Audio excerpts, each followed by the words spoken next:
Ассалаумағалейкум қазақ елі. Бүгін 24 наурыз 2026 Алматы қаласы эфирге шығып отырған себебім осы кеше елімізде осы Алматы қаласында наурыз күні болған оқиға бойынша шығып отырмын. Бұл нәрсе бірінші рет емес, бүкіл Қазақстан бойынша нақ осындай нәрсе. Халықтың барлығы қазіргі таңда кедейшілік емес, қайшылық деңгейге түскен. Оны бәріміз көріп отырмыз. Бірақ бір адам аузын ашпайды. Не зиялы қауым, не елге танымал азаматтарымыз, не болмаса жаңағы мынау кешегі ел басқарған абыз ақсақалдарымыз бір аузын ашпайды. Өйткені барлығы дерлік, білмеймін, жаңағы өздерінің өткен өмірінен қорқады ма, жоқ болашағынан қорқады ма, жоқ апарып қамап тастайды деп қорқады ма, мен білмеймін. Бірақ бұл нәрсе болып жатқан нәрсе.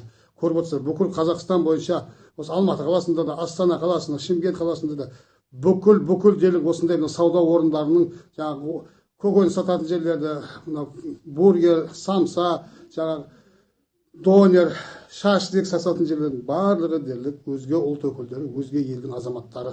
Бірақ қазақтар емес, Қазақстан азаматтары да емес көпшілігі.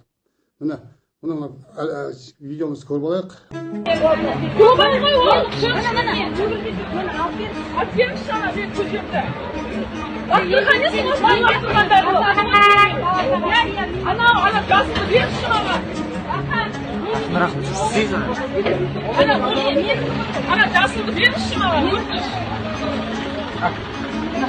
Ма бота. Бота. Не сіз қымылдан да? Неге оңғалында сонша еңбек таңертеңнен бері жүр. Жасап жүрген адам.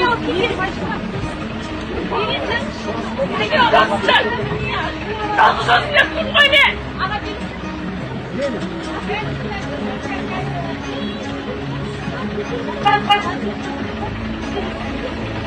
Var maşine? Çok var.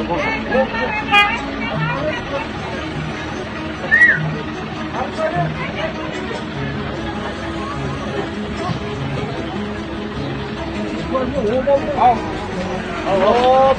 Vay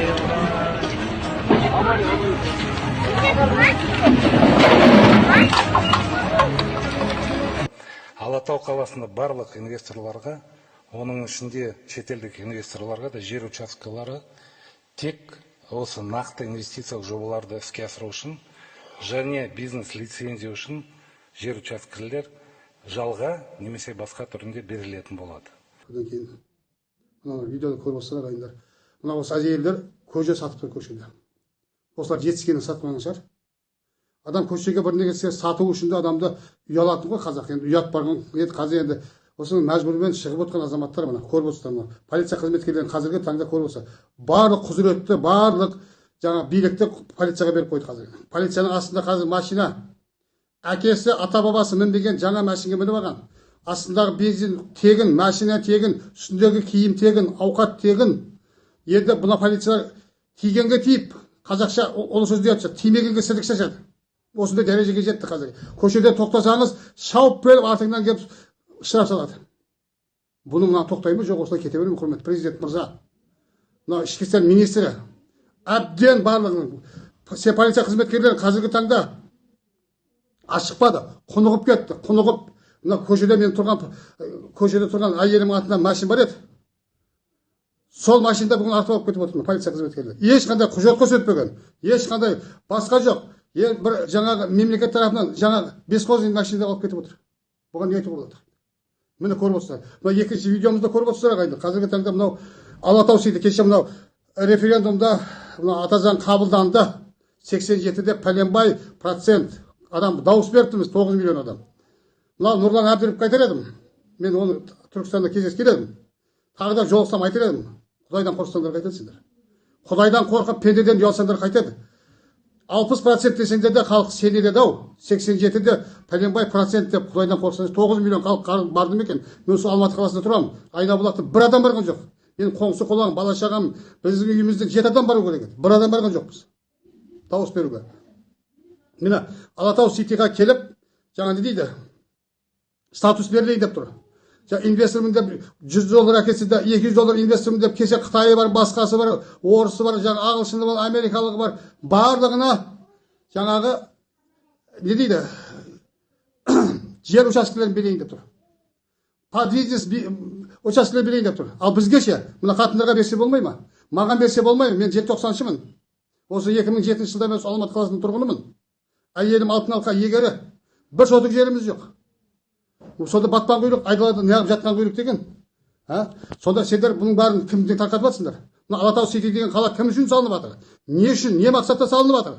Міне, көріп отырсыздар ағайындар. Кешегі референдумға қол қойып ойбай деп шауып жүрді ғой жаңағы мынау біздің ақын сымақтарымыз да, журналистеріміз де, жаңағы жазушыларымыз да, елге танымы жаңағы өнер қайраткерлеріміз де тұңғышбайдан бастап бәрі жаңағы жүрсін ерманына шейін ана өзі ауыр өлейді отқан мұқтаж шағанды шығарып қойдыңдар ұялмай. Бұл не деген сөз? Міне ата заң. Біздің адамдардың құқықтарын қорғайды деп еді. Міне қорғағандар сендер. Қорғап жатқан жоқсыңдар, сендер қорлап жатсыңдар халықты. Халық қазір кедейшілік емес, қайшылық деңгейге түсірдіңдер. Халыққа қазір түшкірсе штраф саласыңдар, жөтелсе штраф, қақырса түкірсе, сонда халық қайтеді. Мен мысалы үшін ауырып келе жатырмын. Аузыма қан толды. Емесі қақырып толып қалды. Қай қыламын? Қалтама түкірем ба? Көшеге түкіретін шығар мен. Бұл не деген сорлық? Сендер бірінші халықтың жағдайын жасаңдар. Содан кейін бар халықтан талап етіңдер. Мынаны тоқтатуымызды талап етеміз. Мынау полиция жаңағы ішкі істер министрі, мынау үкімет басшысы, ел президенті, мынаны тоқтатыңдар сендер. Алатау Сити қаласы салыну тоқтатылсын. Бұл мемлекет ішінен мемлекет құру. Ертең кеше жаңа әлеуметтік желіде айтамадық, енді қазір айтып отырмын тағы да. Одан кейін мынау халық кеңесі деген бар. Халық кеңесі деген кім? Кешегі Ассамблея народов Казахстана, яғни кешегі елінен депорт болып келген азаматтардың ұрпақтары, біреу түрмесінен қашып келді, біреу елінен, біреу қатыннан, біреу бала шағасынан қашып келген, кеше депорт болып келген азаматтардың ұрпақтары бізге референдум жариялайды екен. Біздің тағдырымызды солар шешеді екен қазақ халқының. Ол болуы мүмкін емес, олар тоқтатыңдар сендер. Әлі күнге бұл күшіне енген жоқ мына заң. Тоқтатылуын біз талап етеміз. Жер мәселесі, азаматтық беру мәселесі, көріп отырсыздар, азаматтық беру 3 айда азаматтық беріледі. Егер ол Қазақстанда көшіп кеткен азаматтардың ұрпақтары келсе, 3 айда азаматтық беріледі. Егер Қазақстанға тұрақ тұруға келген шетелдік жаңағы бұрынғы Союз Кеңес одағындағы азаматтардың осы жерде туысқандары табылса, заң аясы жаңағы табылса, Смирнов па? Смирнов фамилиясы бар ма? Ол дәлелдесе осы жерге туысқан екен. Оған азаматтық беріледі. Ол бөтен жаңағы Россиядан келсе де. 3 айда азаматтық беріледі. Ресейге, Белорусияға, Қырғызстанға. Бұл да тоқтатылу керек. Одан кейін 3 жылда азаматтық беріледі.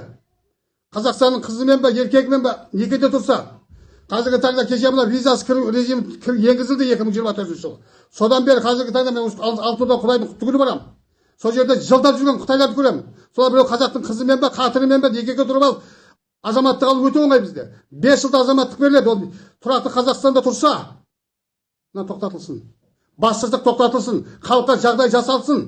Мынаны тарқатуға атсалысыңыздар, құрметті азаматтар.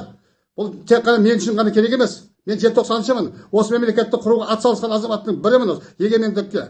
Қазіргі таңда 90-лықтарды біздерді иттің етінен жеп көресіңдер. Біз қалай кеше совет кезінде қандай қудалансақ, халық жау болсақ, қазір одан да жаман болдық қазір. Аузымызды аштырмайсыңдар. Ертең мына ата заң күшіне енсе, мынандай әлеуметтік желіге шығудың өзі 2 мың қалай деп тұр. Мұң болады, мұң. Аузыңды ашасың, қамаласың. 174 бапты дайындап қойған, 405 бапты дайындап қойған. Халыққа жағдай жасаңдар. Сөйтіп талап етіңдер халықтан. Аман болыңдар. Құрметпен қоғам бесі 7-90-шы Құдай шүкір Абдуллаев.